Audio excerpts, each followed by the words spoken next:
जय हिंद दोस्तों, कैसे हैं आप सब। स्वागत है आपका अपना YouTube चैनल विकास मैथ एकेडमी पर। हम आपको पढ़ा रहे थे प्राचीन इतिहास, और प्राचीन इतिहास में पढ़ा रहे थे आपका अर्ध ऐतिहासिक काल।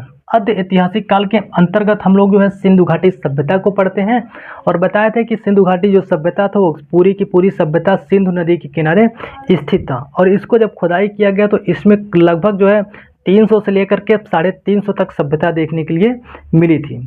और जिसमें से मुख्य रूप से सबसे पहले खुदाई में मिला सभ्यता था वो था आपका हड़प्पा सभ्यता, जो कि हम लोग इसके पिछले वाले वीडियो में बहुत अच्छे तरीके से उसको हड़प्पा सभ्यता के बारे में पढ़ चुके थे। आज हम बात करते हैं मोहनजोदड़ो का, जो भी ये भी एक प्रकार का सभ्यता ही था, और ये था जो है आपका सिंधु घाटी सभ्यता के अंतर्गत ये भी आता है।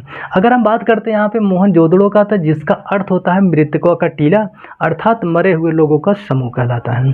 खोजकर्ता की बात करते हैं तो इसके खोजकर्ता थे राखन दास बनर्जी, जिन्होंने इस सभ्यता का या फिर इस मोहनजोदड़ो का खोज इन्होंने किया था। स्थिति की बात करते हैं तो ये जो है आपका स्थित था सिंधु नदी के किनारे, और किस वाले क्षेत्र में वर्तमान में पड़ेगा, तो पाकिस्तान के क्षेत्र में। जब यहाँ पे खोदा गया तो इस खोदाई में काफ़ी चीज़ें यहाँ पे देखने के लिए मिलती है, या फिर काफ़ी चीज़ों का अवशेष देखने के लिए मिलता है।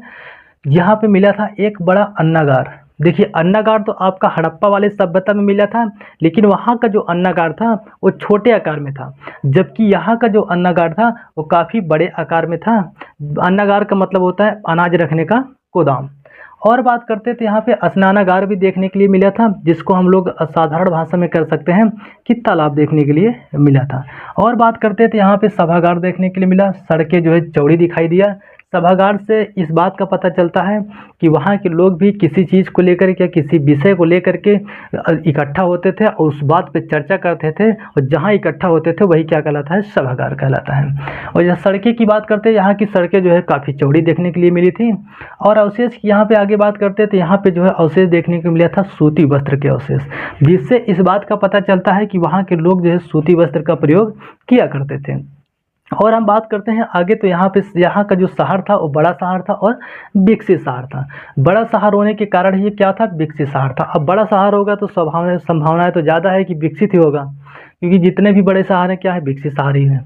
और बात करते हैं यहाँ पे एक ही और देखने के लिए मिला था कुआं। कुआं अर्थात जो है पानी पीने के लिए प्रयोग किया जाता है, जिसको हम लोग कह सकते हैं जिससे इस बात का अंदाज़ा लगा सकते हैं, या फिर इस बात को हम लोग कह सकते हैं कि यहाँ के लोग जो है कुआं से पानी पीना शुरू कर दिए थे। देखिए, इसके पहले क्या थे, ये सिंधु नदी के किनारे जो है स्थित है, तो सिंधु नदी से पानी पीते थे या वहाँ से खेती करते थे। लेकिन बाद में धीरे धीरे जब ये अवशेष देखने के लिए मिला तो इससे इस बात का पता चला कि यहाँ के लोग जो है कुआं खोद करके भी पानी पीना शुरू कर दिए थे। और यहाँ पे मंदिर की बात करते थे, यहाँ पे एक मंदिर देखने के लिए मिला था जो कि पशुपति मंदिर था। अब इस मंदिर से जो है हम लोग कह सकते हैं यहाँ के लोग जो थे वो काफ़ी लोग जो है धार्मिक रूप से थे, जुड़े हुए थे, या फिर उनको धार्मिक रूप में विश्वास रखते थे। ठीक। और बात करते हैं यहाँ पे नर्तकी देखने के लिए मिली, अर्थात एक नाचती हुई गुड़िया देखने के लिए मिली थी। ये तो हो गया आपका जो है मोहनजोदड़ो। ये सारी चीज़ें यहाँ पे देखने के लिए अवशेष मिलते हैं। और हम आगे बात करते हैं तो इसी में आपका होता है चंद्रहूदड़ो की सभ्यता। चंद्रहूदड़ो की सभ्यता की बात करते हैं हम, तो यहाँ पे इसके खोजकर्ता की बात करें तो इसके खोजकर्ता थे गोपाल दास मजूमदार। गोपाल दास मजूमदार जो थे ये इसके खोजकर्ता थे। स्थिति की बात करते हैं तो ये भी सभ्यता जो है सिंधु नदी के किनारे स्थित थी, इससे जो है यहाँ पे लिख दिए हैं।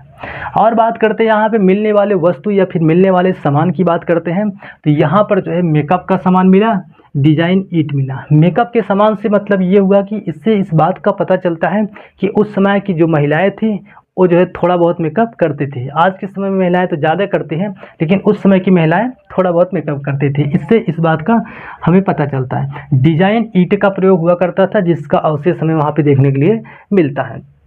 और बात करते हैं यहाँ पे जो है सुई का भी अवशेष देखने के लिए मिला, और यहाँ पे मन का अर्थात घड़ा का भी अवशेष देखने के लिए मिला। इससे मतलब इससे पता ये चलता है ये तो घड़ा में ये लोग जो है खाना बनाते थे, या फिर यहाँ से इससे पानी पीते थे। और यहाँ पे गुड़िया का भी देखने के लिए अवशेष मिला, जैसे आज भी देखते हैं कि खेलने के लिए गुड़िया का प्रयोग छोटे बच्चे प्रयोग में लाते हैं।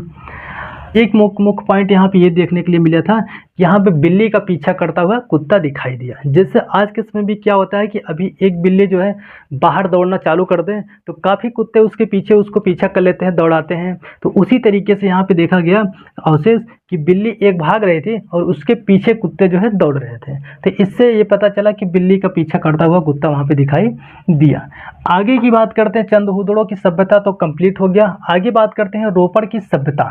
रोपड़ की सभ्यता की बात करते हैं तो ये सभ्यता जो थी ये भी एक प्रकार की सभ्यता ही थी।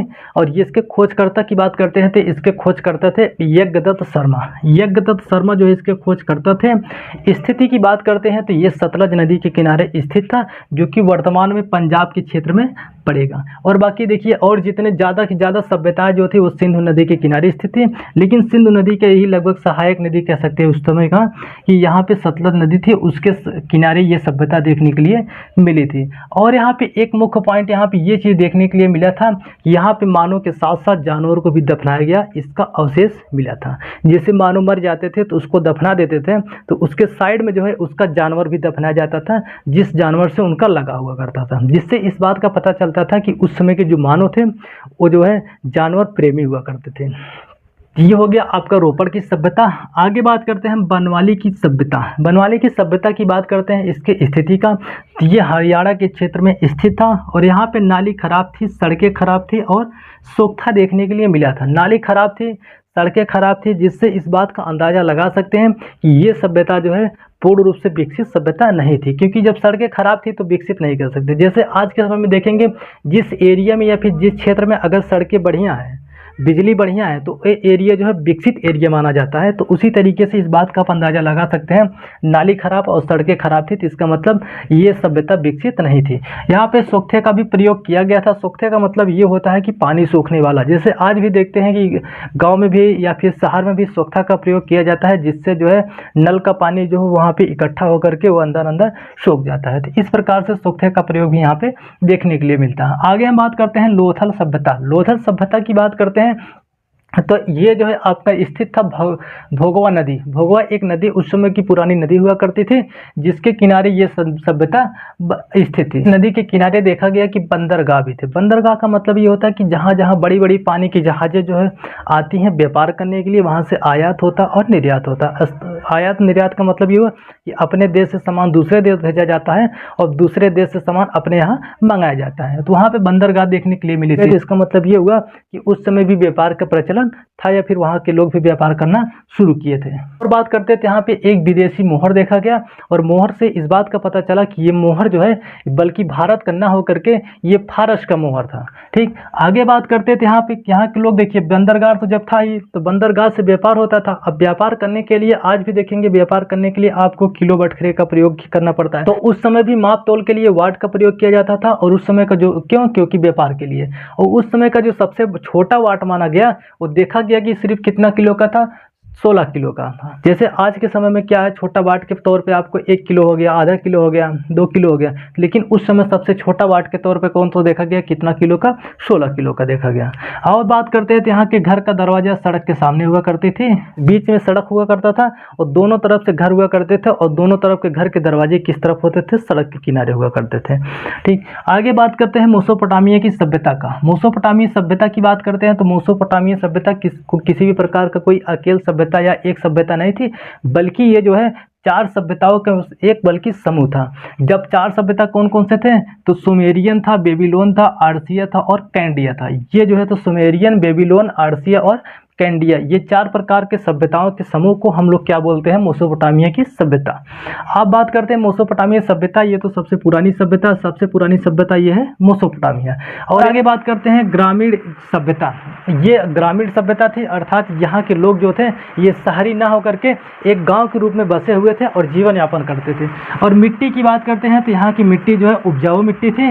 अब इस उपजाऊ मिट्टी से होने से आप इस बात का अंदाज़ा लगा सकते हैं यहाँ पे खेती करना आसानी होगा। और बात करते हैं इसके स्थिति का तो ये वहाँ की 2 नदियाँ, प्रमुख नदियाँ हुआ करती थी, जिसका नाम था तिब्रित और यूक्रेटस। उन्हीं के बीच में ये जो है मेसोपोटामिया की सभ्यता स्थित थी। सड़क की बात करते हैं तो वहाँ की जो सड़कें थी सीधी ना हो करके बल्कि जो है सड़कें टेढ़ा मेढ़ा हुआ करती थी। और जीविका की बात करते हैं तो यहाँ के जीविका का मुख्य कारण क्या था? कृषि था, अर्थात खेती कर करके लोग जीवन यापन को करते थे। अब खेती के लिए देखिए उपजाऊ मिट्टी तो एकदम सबसे उपयोगी है। तो आज का ये टॉपिक पूरा हो गया, आपका सिंधु घाटी सभ्यता यहाँ से पूरा कंप्लीट हो गया। तो बस आज के लिए इतना ही काफ़ी है, फिर मिलेंगे अगले नेक्स्ट वीडियो में। तब तक के लिए जय हिंद। वीडियो अच्छा लगे तो वीडियो को लाइक करना, कमेंट करना और दोस्तों के पास ज़रूर शेयर करना। स्क्रीनशॉट लेना चाहते हो तो आप स्क्रीनशॉट इसको ले लीजिए।